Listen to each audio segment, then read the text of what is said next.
Hello, everyone. Welcome to my Bold and Beautiful Now channel. As always, this time I have appeared with the mysterious soap opera. So don't delay, like and subscribe now, and stay tuned. Someone harpoons Tom's ice blue drink in Eric's office. Steffy and Hope continued to dispute in front of Thomas about his life choices. Steffy was thrilled for her family, who'd set up a woman who truly loved him.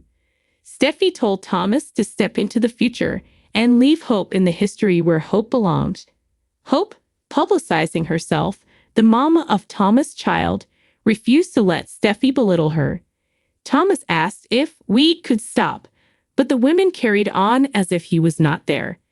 Steffy said if Hope wanted a future with Thomas, she would be the one wearing his ring. Thomas appreciated Steffy looking out for him, but he did not want her to be so rough on Hope. He said he could handle his own life. His engagement had surprised everyone, and Hope demanded time to reuse it. He believed Hope would see it was good for everyone. Thomas asked them to stop arguing. He'd abominated it when they fought. Thomas left to pick up his son. Hope wished they could get on, but Hope refused to let Steffy discourteousness her and mess with her life any longer. Steffy replied that Hope owed it to Thomas to let him enjoy the moment. Hope questioned Thomas' choice, but Steffy said she trusted his judgment. Scoffing, Hope said if that were true, Steffy wouldn't have gotten into his head and induced him to leave with Douglas. Steffy said getting far from Hope was the stylish thing Thomas could have done. Steffy yelled that Thomas was eventually out of his fog, and Hope demanded to let him go.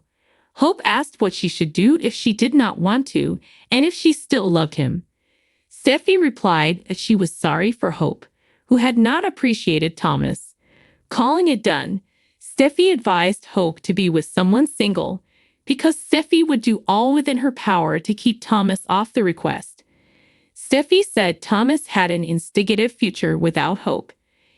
In the design office, RJ and Luna kissed. They admitted it felt as if it had been ever since they'd done that, but it was because she would been getting to know her father.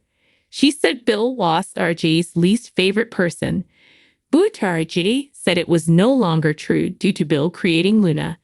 Luna blazoned that Bill wanted to borrow her. Aim was agitated, calling it a big step and a full circle moment. It meant a lot to Luna, and she added that it did to her mama, too. Luna recalled that she and her mama had plotted, and there had been a void. She had not seen her mama smile so much as when they come a family with Bill. I did not get why Poppy, who had strong passions for Bill, had not told Luna sooner.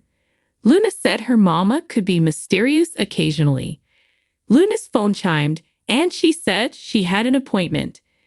At Il Giardino, Deacon Hollis and Shiloh were agitated about Tom's set that night.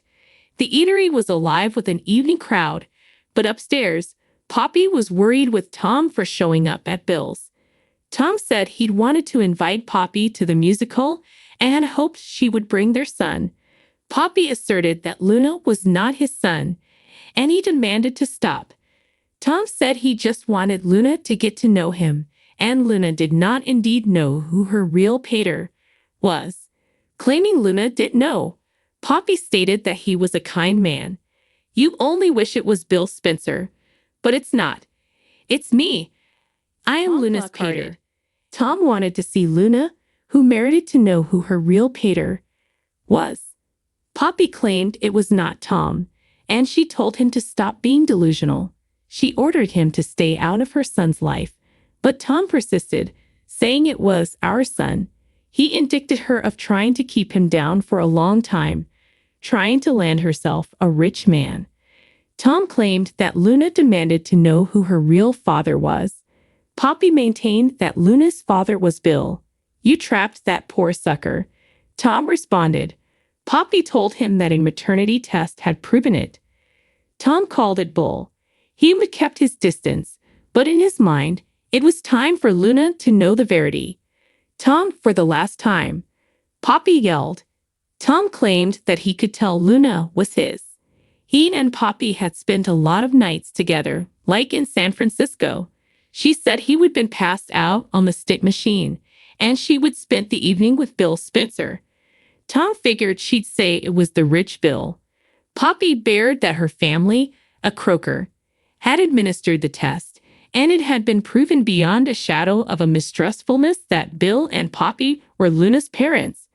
Tom asked why Poppy had not figured it out sooner. He said he would try reaching out, but she would shut him down.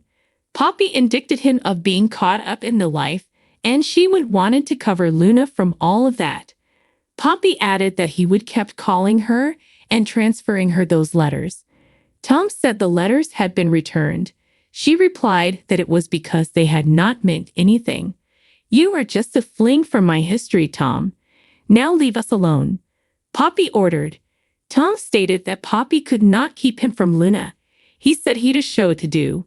But after that, he would track Luna down and tell her that her pater ain't Bill Spencer. Tom suggested that Poppy come clean but said that, either way, Tom was Luna's pater. He decided that he to hit the can, and she had to go. Poppy's jaw dropped, and her reverse hit the wall behind her.